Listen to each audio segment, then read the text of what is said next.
My brother ended up making a comment, and I thought about some of the things that I saw yesterday down at the car scene. And as I was with my son, my 19-year-old, and I would see dads down there in pickup trucks, in regular cars, in vans, it took me back. It was one little kid that, my kid was probably like 3 years old or so.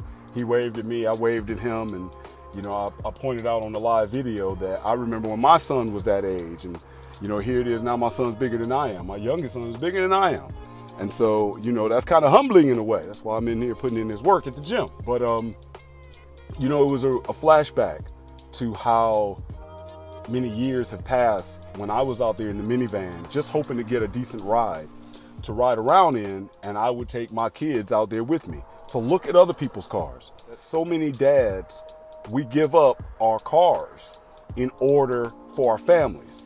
And of course, for those who've heard me before, it really pisses me off when people do, women, it can even be just other men themselves, buy into this idea of a midlife crisis.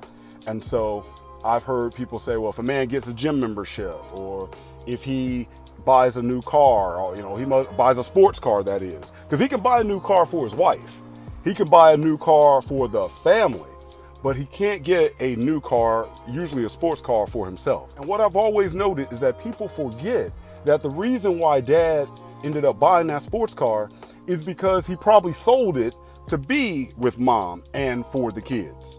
So it's not like, oh, he has a new hottie, he's just going out to get a sports car to impress her. It's likely it's that the fact that the man finally has a little bit of disposable income that he's not spending on the wife and kids, that he can go buy him a nice car. In the meantime, he's the same way that I was, and he's also like many of the guys I saw yesterday, where he's putting in his family into the family hauler, looking like Chevy Chase in the old station wagon, just to go out and smell some exhaust fumes and listen to the rumble of some cars. But he gave all of that up for the family.